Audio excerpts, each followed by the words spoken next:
जय हिंद। आप सभी का स्वागत है सक्षम एकेडमी लोहागढ़ यूट्यूब चैनल पर। आज हम बात करेंगे इंडियन नेशनल कांग्रेस या भारतीय राष्ट्रीय कांग्रेस के बारे में पढ़ेंगे, गहराई से अध्ययन करेंगे, जिससे कोई भी परीक्षा हो अपने जो क्वेश्चन पूछे जाते हैं भारतीय राष्ट्रीय कांग्रेस से कोई क्वेश्चन बाहर ना जाए। आइए देखते हैं, पढ़ते हैं भारतीय राष्ट्रीय कांग्रेस के बारे में।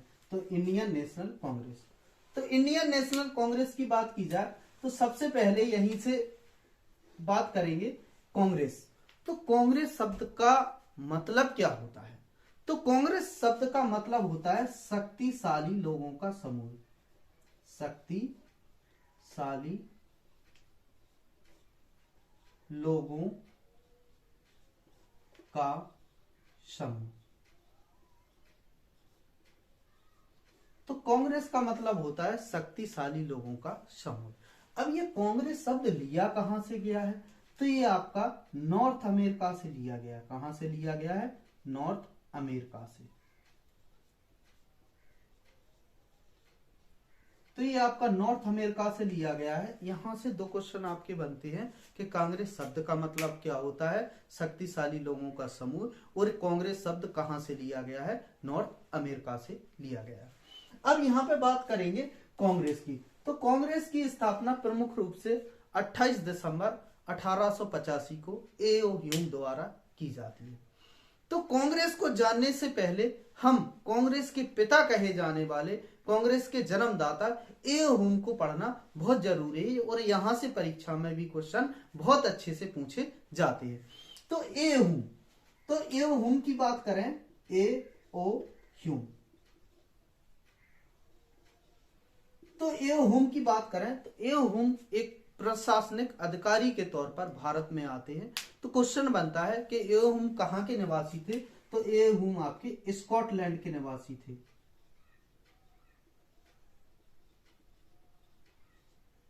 कहां के निवासी थे? आपके स्कॉटलैंड के निवासी थे। ए.ओ. ह्यूम कहां के निवासी थे? स्कॉटलैंड के निवासी थे। लेकिन प्रशासनिक सेवा के लिए वो भारत आते हैं। कहां पे आते हैं? भारत। और भारत में किससे मिलते हैं? लॉर्ड डफरिन से। लॉर्ड डफरिन से मिलते हैं। किससे मिलते हैं? लॉर्ड डफरिन से मिलते हैं। तो यहां पे बात की जाए ए.ओ. ह्यूम, तो ए.ओ. ह्यूम का फुल फॉर्म होता है Allan Octavian Hume.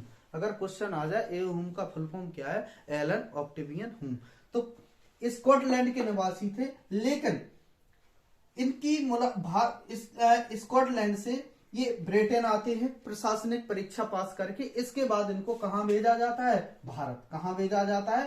Bharat. Bharat में जो उस टाइम वायसराय थे वो थे आपके लॉर्ड डफरिन। कौन थे? लॉर्ड डफरिन वायसराय थे। तो ये वायसराय से मिलते हैं, और वायसराय से कौन कहता है? ए.ओ. ह्यूम कहते हैं कि मुझे यहाँ पे क्या कार्य है और क्या करना होगा।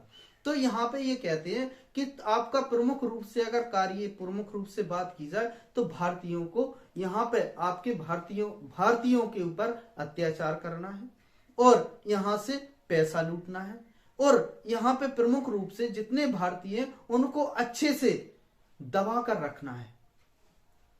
तो यही आपका कार्य है, और यहीं से जितना आप इनके ऊपर अत्याचार करेंगे, जितना यहाँ पे भारतीयों से आप पैसा लूटकर इंग्लैंड भेजेंगे, उतने ही जल्दी आपका प्रमोशन होगा।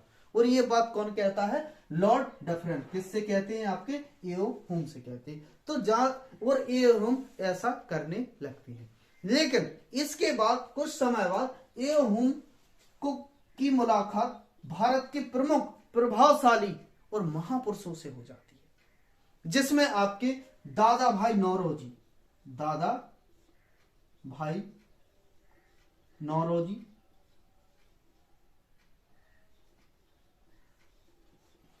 फिरोज शाह मेहता,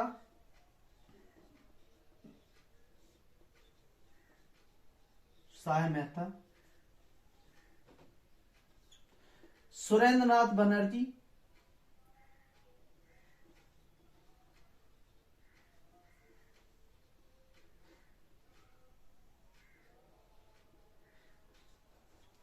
और आपके सुरेंद्र नाथ बनर्जी, गोपाल कृष्ण गोखले, गोपाल कृष्ण गोखले। अब यहां पे बात की जाए कि जो एओ हुम थे आपके अच्छे से लॉर्ड डफरिन के हिसाब से भारत पर अपना प्रशासन चला रहे थे और उन्हीं के अनुसार कार्य कर रहे थे। लेकिन जब दादा भाई नौरोजी, फिरोज शाह मेहता और आपके सुरेंद्रनाथ बनर्जी, गोपाल कृष्ण गोखले किसको मिलते हैं? ये मिलते हैं एओ हुम से। किससे मिलते हैं? एओ हुम से मिलते हैं। और दादा भाई नौरोजी प्रमुख रूप से किसको समझाते हैं? एओ हुम को समझाते हैं कि आप जो भारतीयों पर अत्याचार कर रहे हो, क्या ये आपका जमीर गवा देता है? ऐसा करने के लिए कि आपका जीसस कहता है, क्या ऐसा आपकी बाइबल में लिखा है? तो इतना अच्छा समझाने के बाद तो प्रमुख रूप से ये चारों लोग क्या कर देते हैं? एओ हुम का हृदय परिवर्तन कर देते हैं। क्या कर देते हैं? हृदय परिवर्तन कर देते हैं। और प्रमुख रूप से एओ हुम इसके लिए तैयार हो जाते हैं कि मैं अब भारतीयों के ऊपर अत्याचार नहीं करूंगा। और फिर इसके बाद दादा भाई नौरोजी, फिरोज शाह मेहता, सुरेंद्रनाथ बनर्जी और गोपाल कृष्ण गोखले के समझाने के बाद एओ हुम किसके पास आते हैं? लॉर्ड डफरिन के पास आते हैं। लॉर्ड डफरिन के पास आते हैं और कहते हैं अब मुझे यहाँ पे कार्य नहीं करना है, मैं वापस अपने स्कॉटलैंड जा रहा हूं। ये बात सुनकर लॉर्ड डफरिन प्रमुख रूप से घबरा जाता है और कहता है क्या दिक्कत है, आप क्यों जा रहे हैं वापस? वो कहते हैं कि एओ हुम कहते हैं कि यहाँ की जो जनता है भोली भाली, इतना अच्छी लोग हैं, इनके ऊपर मैं अत्याचार नहीं कर सकता और इनको बेवजह मारपीट नहीं सकता और इनसे बेवजह ज्यादातर लगान का पैसा नहीं ले सकता। इसके कारण मैं ये सब नहीं कर सकता और मैं वापस अपने स्कॉटलैंड जाता हूं। ये बात सुनकर लॉर्ड डफरिन भी क्या होता है? घबरा जाता है और झूठ मूठ का नाटक करने लगता है कि देखो एओ हुम, जो आप सोचते हो वही मैं सोचता हूं, जो आप सोच रहे हो वही मैं सोचता हूं, लेकिन क्या करूं? अगर मैं ऐसा नहीं करूंगा तो मेरी जो नौकरी है वो चली जाएगी। तो इसके लिए एओ हुम कहते हैं आपका जो भी हो, लेकिन मैं ऐसा नहीं कर सकता, क्योंकि इन लोगों ने क्या कर दिया था? एओ हुम का प्रमुख रूप से परिवर्तन कर दिया था, जिसके कारण एओ हुम प्रमुख रूप से ये करने के लिए तैयार थे ही नहीं। तो इनने कहा ठीक है, अच्छा बताओ तो क्या कर रहे हैं आपके लिए? तो ये हुम क्या करते हैं? अपनी प्रशासनिक सेवा से त्याग पत्र देते हैं। क्या देते हैं? त्याग पत्र देते हैं। और कहां पर रहने लगते हैं? और ये रहने लगते हैं आपके शिमला में। एओ हुम कहां रहने लगते हैं? प्रमुख रूप से शिमला में। तो एओ हुम कहां रहने लगते हैं आपके प्रमुख रूप से? शिमला में। तो क्वेश्चन यहीं से बनता है कि पूरा जीवन यहीं पे बीतता है किसका? एओ हुम का। पूरे भारत में पहले तो एओ हुम पूरे भारत का भ्रमण करते हैं, लेकिन स्थायी रूप से ये कहां पर रहने लगते हैं? शिमला में, जिसके कारण एओ हुम को हर्मिट ऑफ शिमला कहा जाता है। क्या कहा जाता है? Hermit of Shimla. तो क्वेश्चन पूछा जाए कि हर्मिट ऑफ शिमला किसे कहा जाता है? एओ हुम को कहा जाता है।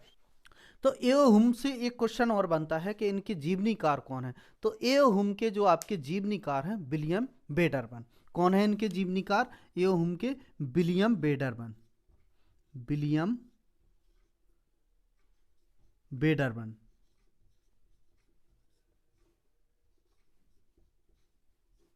तो एओ हुम के जीवनीकार कौन है आपके? William Wedderburn. तो एओ हुम कौन सा पत्र निकालते थे? तो पत्र जो निकालते थे एओ हुम लोकमित्र। लोकमित्र। कौन सा पत्र निकालते थे? लोकमित्र नामक ये पत्र निकालते थे। अब इसके बाद एओ हुम ने क्या किया कि 1883 ईस्वी में कलकत्ता के विद्यार्थियों के लिए, किसको? कलकत्ता के जो विद्यार्थी थे उनके लिए पत्र लिखा।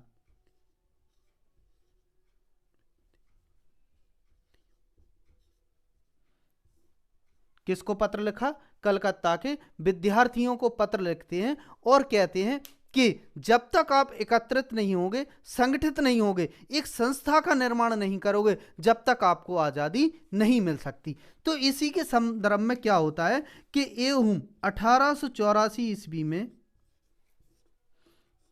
एक संस्था बनाते हैं जिसका नाम था भारतीय राष्ट्रीय संघ। भारतीय, अब हम बात करेंगे भारतीय राष्ट्रीय कांग्रेस की। किसकी बात करेंगे? भारतीय राष्ट्रीय कांग्रेस की। तो भारतीय राष्ट्रीय कांग्रेस की स्थापना कब होती है? 28 दिसंबर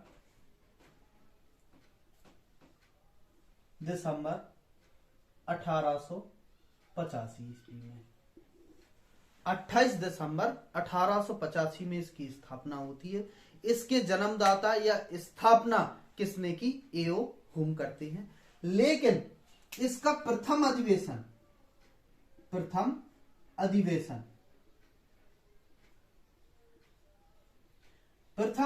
कहां पर होता है? मुंबई में। कहां पर होता है? मुंबई। उस टाइम बंबई था, लेकिन इसका प्रथम अधिवेशन कहां होता है? मुंबई में। तो बात की जाए, पहले इसका अधिवेशन कहां पे होना था? पुणे में। कहां होना था? पुणे में, जिसको अपन पूना कहते हैं। पुणे में इसका अधिवेशन होना था। बात की जाए, पुणे में इसका अधिवेशन होना था, लेकिन वहां पे प्लेग फैल गया था। क्या फैल गया था? प्लेग फैलने के कारण इसका अधिवेशन कहां हुआ? मुंबई। अब मुंबई में कहां हुआ? मुंबई में हुआ आपका ग्वालियर टैंक स्थित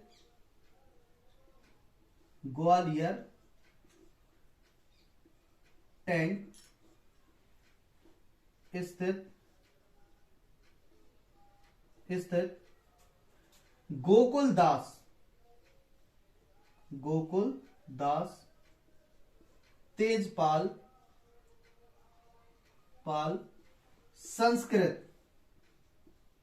संस्कृत कॉलेज का भवन। वहां पर हुआ। कहां पर हुआ? गोकुलदास तेजपाल संस्कृत कॉलेज का भवन। वहां पर किसका? कांग्रेस का प्रथम अधिवेशन हुआ। और कितने प्रतिनिधि आए? दिन के 12 बजे हुआ था। दिन के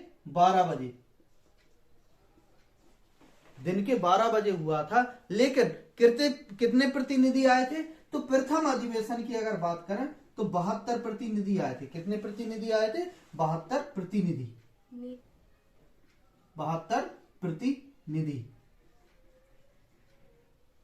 कितने प्रतिनिधि आए थे? 72 प्रतिनिधि आए थे। बात की जाए भारतीय राष्ट्रीय संघ, तो भारतीय राष्ट्रीय संघ का जो प्रथम उसमें स्थापना हुई थी, तो 73 लोगों ने भाग लिया था। कितने लोगों ने? 73 लोगों ने भाग लिया था। लेकिन भारतीय राष्ट्रीय कांग्रेस का प्रथम अधिवेशन हुआ तो उसमें 72 लोग आए थे। अब आया कौन नहीं था? तो कौन नहीं आया था? सुरेंद्र नाथ बनर्जी। इसको याद रखना। और बहुत बार पूछा जाता है कि कांग्रेस के प्रथम अधिवेशन में कौन नहीं आया था? सुरेंद्र नाथ बनर्जी।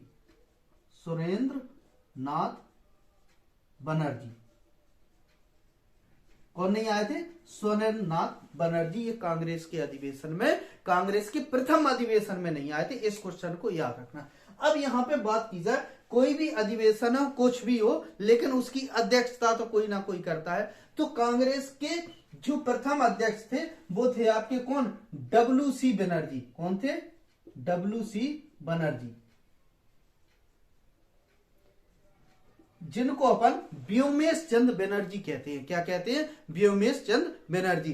तो WC बनर्जी कांग्रेस अधिवेशन के प्रथम अध्यक्ष थे। अब यहां पे बात की जाए कि इसमें दादा भाई नौरोजी, एक नाम आता है यहां पे, दादा भाई नौरोजी।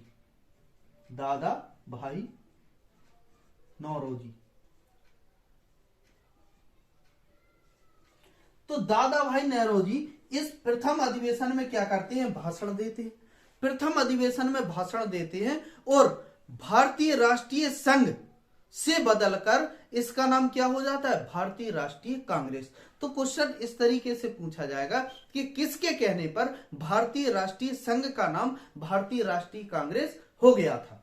तो दादा भाई नौरोजी के कहने पर। किसके कहने पर? दादा भाई नौरोजी के कहने पर भारतीय राष्ट्रीय संघ से क्या हो गया था? भारतीय राष्ट्रीय कांग्रेस। पहले क्या था? भारतीय राष्ट्रीय संघ था। क्या था? भारतीय राष्ट्रीय संघ था। क्या था? भारतीय राष्ट्रीय संघ था। लेकिन दादा भाई नौरोजी के कहने पर क्या हुआ? संघ हटा दिया गया और क्या जोड़ दिया गया? कांग्रेस। तो यहां से क्वेश्चन पूछे जाते हैं और अच्छे से डीपली गहराई में। मिलते हैं नेक्स्ट वीडियो।